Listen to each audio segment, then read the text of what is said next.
जय हिंद भाइयों, जय श्री राम। जो समस्या चल रही है, खुद वकीलों के लिए सरकार नया एडवोकेट अमेंडमेंट एक्ट जो ला रही है वो खुद वकीलों के लिए समस्या बन गया है। उसमें कुछ प्रावधान जो किए गए हैं, नए अमेंडमेंट किए जा रहे हैं, वो वकीलों को ही वकालत करने के राह में, किसी को न्याय दिलाने की राह में रोड़ा बन रहे हैं, जिन पर कि आज मैं बताना चाहूँगा। लेकिन उससे पहले मैं देश की जनता से ये अपील करूँगा कि जिस अधिवक्ता के द्वारा आप न्याय पाना चाहते हैं, जब उसी अधिवक्ता को सरकार उसको स्वतंत्र रूप से कार्य करने में बाधा बनेगी तो कैसे आपको न्याय मिलेगा। अब आप इस तरीके से समझ लीजिए जैसे कि पुलिस विभाग है, वो सरकार के अधीन है और पुलिस विभाग के कर्मचारी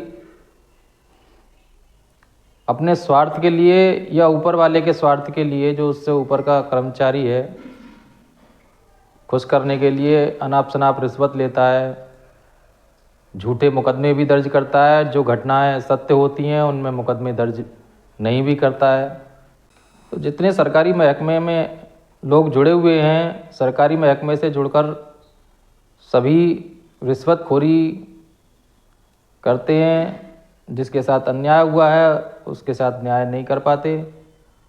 और अगर ये अमेंडमेंट बिल पास हो गया इन्हीं नियमों के अकॉर्डिंग, तो मैं समझता हूँ कि जनता को स्वतंत्र रूप से अधिवक्ता न्याय नहीं दिला पाएंगे, क्योंकि स्वतंत्र वकालत करना एक अपना अधिवक्ता लोगों का जुनून होता है कि उन्हें इस पेशे में रहकर किसी को न्याय दिलाना है। लेकिन अगर ये एडवोकेट अमेंडमेंट एक्ट के को इसी तरीके से, जिस तरीके से बनाया गया है, उसकी कुछ खामियां जो कि ज़्यादा समस्या पैदा कर सकती हैं अधिवक्ताओं के लिए, वो मैंने छांटी है। जो सबसे बड़ी समस्या है वो करीब 5 समस्याएं हैं जिनके कारण वकीलों का अहित होना संभव है। स्वतंत्र वकालत करना पॉसिबल नहीं होगा आने वाले समय में।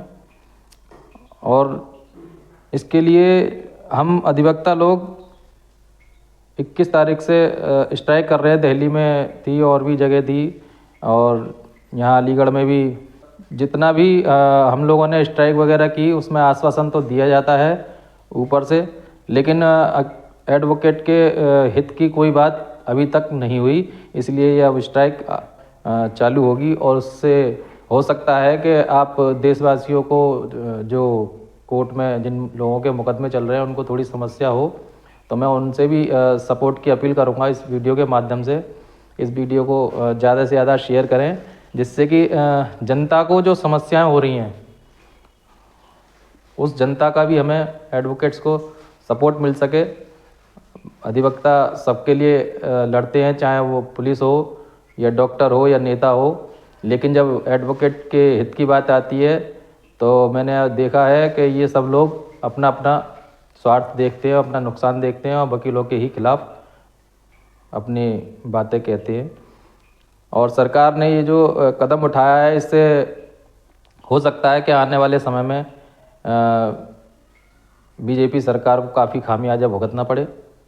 तो मैं एक बात और इसमें कह दूं कि ये जो अमेंडमेंट बिल एडवोकेट्स के लिए लाए हैं, तो पुलिस रेगुलेशन एक्ट है, डॉक्टरों के खिलाफ कोई ऐसा एक्ट नहीं लाया गया। जैसे कि डॉक्टर लोग भी अपनी जो सेवा देते हैं, अच्छी खासी फीस लेते हैं उसके लिए, लेकिन फिर भी उसमें लापरवाही कर देते हैं।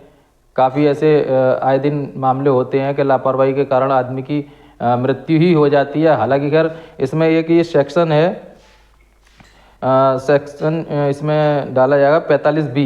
इसके अकॉर्डिंग प्रोफेशनल मिसकंडक्ट, यानी कि अगर मान लो किसी अधिवक्ता को अपने क्लाइंट का कार्य करते में उसका कोई नुकसान हो जाए या मुकदमा हार जाए या किसी प्रकार की कोई हानि हो जाए, तो इस सेक्शन के अकॉर्डिंग सीधे सीधे एडवोकेट पर वो क्लाइंट मुकदमा कर सकता है और उसमें की सज़ा का प्रावधान भी दिया गया है। कुछ मुआवजा भी है। तो इस तरीके का ये जो नियम बनाया गया है, ये ना तो पुलिस के खिलाफ है, पुलिस ऑन ड्यूटी पर रहते हुए बहुत से लोगों का अहित कर देते हैं, रिश्वत लेकर मुकदमा ख़त्म कर देते हैं, रिश्वत लेकर बेगुनाह लोगों के खिलाफ मुकदमा दर्ज कर देते हैं, बहुत से लोगों को बेगुनाहों को पकड़कर सज़ा भी दिला देते हैं। तो उसमें डायरेक्टली जैसे कि अब एडवोकेट्स के लिए ये सज़ा का प्रावधान या पेनल्टी का प्रावधान इस सेक्शन के अकॉर्डिंग सरकार ला रही है, तो ऐसा कुछ पुलिस के खिलाफ नहीं है। और मैं डॉक्टरों की भी बता दूं कि डॉक्टर लोग जब अपना क्लाइंट का इलाज करते हैं, लापरवाही के कारण उनकी हत्या हो जाती है, मृत्यु हो जाती है, उसको अगर हत्या का ही नाम दिया जाए तो ज़्यादा सही होगा। क्योंकि जिस आदमी को मालूम है कि मैं इसकी जान बचा सकता हूं और वो लापरवाही कर दे, तो यानी कि उसने जानबूझकर ही उसकी हत्या की है। तो डॉक्टरों पर हत्या का मुकदमा क्यों नहीं चलता, और उन्हें सरकार भी बचा लेती है, पुलिस भी बचा लेती है। और भी ऐसे बहुत से घटनाएं हैं जो मैं आपके सामने रख सकता हूं, लेकिन वीडियो ज़्यादा बड़ी हो जाएगी। और दूसरी बात कि जो मेरा मेन मुद्दा है इस वीडियो को बनाने का, वो ये है कि मैं जनता से ये अपील करना चाहता हूं कि वकील अगर स्ट्राइक कर रहे हैं तो वो उनकी तो समस्या है ही अधिवक्ताओं की, लेकिन उस समस्या से निजात पाकर ही आप लोगों का कुछ भला हो पाएगा, आप लोगों का काम सही से हो पाएगा। अच्छा, इसमें एक सेक्शन तो ये 45B जो कि सबसे बड़ी समस्या है वकीलों के लिए, ये इसमें से हटना चाहिए। क्योंकि पहले इसी तरीके से कोई अगर वकील धोखाधड़ी करता है तो उसके खिलाफ मुकदमेबाजी का प्रावधान था, लेकिन इसमें ये जो डेफिनेशन दी गई है सेक्शन 45B की कि प्रोफेशनल मिसकंडक्ट में अगर कोई वकील किसी क्लाइंट का किसी भी तरीके का नुकसान हो जाता है तो इसके अकॉर्डिंग सज़ा का जो प्रावधान है और मुआवजा देने का प्रावधान है, ये बिल्कुल गलत है। इससे वकील लोग वकालत ही नहीं कर पाएंगे। और एक इसमें जो सेक्शन है 35A, यानी कि अधिवक्ता हड़ताल नहीं कर सकते, तो ये क्यों डाला गया है भाई? एक आम आदमी भी स्ट्राइक कर सकता है, अपनी बात को कह सकता है। अगर उसके साथ कोई अन्याय हो रहा है तो उसके लिए वो स्ट्राइक, धरना या भूख हड़ताल पर बैठ जाता है। तो ये वकीलों को ही इस नियम के अकॉर्डिंग क्यों बांधा जा रहा है भाई? और भी लोग हैं वो स्वतंत्र हैं, और वकील जो सबकी स्वतंत्रता के लिए लड़ते हैं उन्हीं को ही इस बंधन में बांधा जा रहा है। ये बीजेपी सरकार को मैं बता दूं कि ये अपने लिए जो कहते हैं ना कि ताबूत की आखिरी कील, मैं समझता हूं कि ये अमेंडमेंट बिल बीजेपी की ताबूत की आखिरी कील साबित हो सकता है अगर ये नहीं रोका गया तो। और इसमें एक सेक्शन और है कि पहले कानूनी व्यवसाय में सिर्फ कानून की लड़ाई लड़ने वाले, यानी कि कोर्ट में वकालत करने वाले ही कानूनी व्यवसायी माने जाते थे। लेकिन अब जो फर्में चला रहे हैं, यानी कि कानूनी फर्म है, लॉ फर्म है, कॉरपोरेट है और वैधानिक निकाय हैं, ये सब जो है इसमें, चलो खैर इससे कोई ज़्यादा फर्क नहीं पड़ता। अगर एडवोकेट कानूनी व्यवसाय में जो है और लोगों को जोड़ भी देते हैं तो खैर इतनी कोई समस्या नहीं है। लेकिन और जो समस्याएं हैं वो देखने लायक हैं, जिससे कि समस्याएं वकीलों की बढ़ रही हैं। एक और इसमें सेक्शन है धारा 4। इसमें सबसे बड़ी बात यह है कि जो भी संगठन है, जो भी संस्थाएं हैं या जो भी निकाय हैं, सब स्वतंत्र हैं। लेकिन इसमें अब सरकार ये चाहती है कि उनके 3 सदस्यों को हमारी bar council of India, bar council of Uttar Pradesh में जोड़ा जाए, यानी कि उन 3 सदस्यों की भागीदारी होगी। यानी अगर अधिवक्ताओं के हित की अगर कोई बात हो तो पहले उनका भी उस पर मशवरा लिया जाएगा। अगर उनकी सहमति नहीं होती तो शायद वकीलों के हित की बात वो नहीं मानी जाएगी। तो इससे आगे जाके एडवोकेट्स को काफ़ी परेशानी का सामना करना पड़ सकता है। और फिर वही बात आती है, जब किसी के दिमाग में या जीवन में कोई समस्या होती है तो स्वतंत्र रूप से वो अपना काम नहीं कर पाता।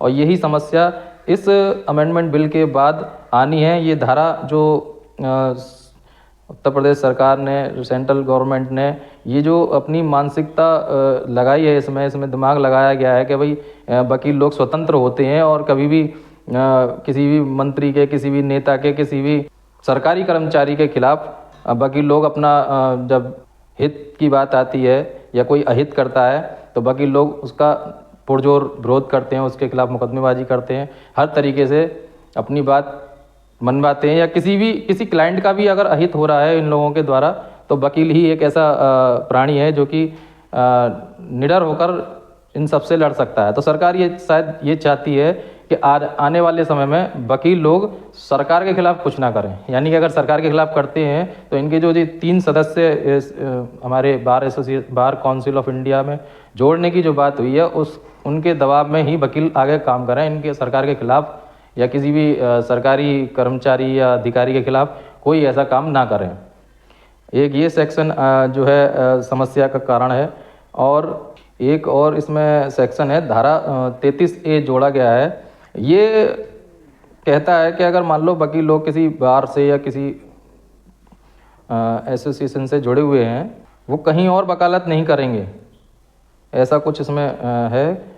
खैर इससे भी कुछ ज़्यादा सेक्शन 33A से मैं समझ रहा हूँ कि शायद एक आध कोई % ऐसा वकील होता है जो कि पिछले अगर 10-15 साल से कहीं वकालत कर रहा है और वो फिर कहीं छोड़ कर जाता है, तो वो इसमें नियम बनाया गया कि 30 दिन में जो है आपको ये सूचना देनी होगी और अपना ट्रांसफ़र उस एसोसिएशन से दूसरी में जहाँ आप वकालत करते हैं वहाँ कराना होगा। तो ये सेक्शन 33A कोई ज़्यादा परेशानी का कारण नहीं है। लेकिन और जो ये 2-3 सेक्शन जो दिए हैं, एक तो ये हड़ताल का बहिष्कार, ये जैसे कि हम लोग स्ट्राइक करते हैं या किसी पर्टिकुलर किसी कोर्ट से किसी अधिकारी से हमें समस्या होती है तो हम उसका बहिष्कार कर देते हैं।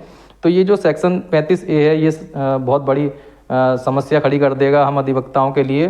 तो एक तो ये हटना चाहिए और दूसरा कि ये प्रोफेशनल मिसकंडक्ट यानी कि सेक्शन 45B जो इसमें जोड़ा गया है, एक ये नहीं होना चाहिए। और एक सेक्शन 4 जो इसमें जोड़ रहे हैं, यानी कि उनके सरकार के 3 सदस्यों को बार काउंसिल ऑफ इंडिया और बार काउंसिल ऑफ उत्तर प्रदेश में हमें जोड़ना पड़ेगा, सदस्य बनाना पड़ेगा। ये 3 सेक्शन मेरे हिसाब से बिल्कुल नहीं होने चाहिए, क्योंकि वकीलों की स्वतंत्रता ही किसी को न्याय दिला सकती है। अन्यथा अगर मान लो किसी के सरकार के या किसी अधिकारी के दबाव में भी अगर एडवोकेट्स काम करेंगे तो शायद किसी को न्याय नहीं मिल पाएगा। और मैं एक बात और कहना चाहता हूँ कि जैसे ही काफ़ी मेरे पास फ़ोन्स आते हैं वीडियो डालने के लिए यूट्यूब पे उनकी समस्याओं के लिए, तो मेरी कुछ अपनी परेशानियाँ भी होती हैं जिसके कारण मैं कंटिन्यू अपनी बात या आपकी समस्याओं के लिए वीडियो नहीं डाल पाता। तो मेरा एक ये निवेदन है कि जो यूट्यूब चैनल पर ही आप अपनी समस्या लिख कर डाल दें, या मेरा व्हाट्सअप नंबर है 9808146202, तो उस पर भी आप अपना व्हाट्सअप पे समस्या लिख दें तो मैं उस पर जवाब दे दूँगा। मेरा मकसद इस वीडियो को बनाकर ही समाधान करना नहीं है। जैसे भी आपको सुविधा हो फ़ोन से भी पूछ सकते हैं, व्हाट्सएप पर मैसेज करके छोड़ सकते हैं, हो सकता है फ़ोन ना उठे काम के कारण, तो मैं व्हाट्सएप पर आपकी समस्या का समाधान बता दूंगा। और इस वीडियो को मैं चाहता हूं सभी आप देखने वालों से मैं निवेदन करूंगा कि ज़्यादा से ज़्यादा शेयर करें और जनता को हमारे साथ जुड़ना चाहिए, क्योंकि सबसे ज़्यादा समस्याएं वकीलों की अगर समस्याएं हैं तो जनता की समस्या का समाधान वकील नहीं कर पाएंगे। तो मेरा सिर्फ इतना ही कहना है कि आप सभी हमारी इस स्ट्राइक का भी समर्थन करें। अगर कहीं आपका मुकदमा है, कोई तारीख है और हमने स्ट्राइक कर रखी है, तो आप जाएं अपनी तारीख लें और परेशान ना हो, पेशेंस ना खोएं, क्योंकि समस्या हमारी आने वाले समय में और भी बढ़ जाएगी अगर ये अमेंडमेंट बिल पास हो जाता है। तो जय हिंद, जय भारत। आप सभी से मैं सपोर्ट की उम्मीद करता हूँ। इन्हीं बातों के साथ अपनी वाणी को विराम देता हूँ। जय हिंद, जय भारत।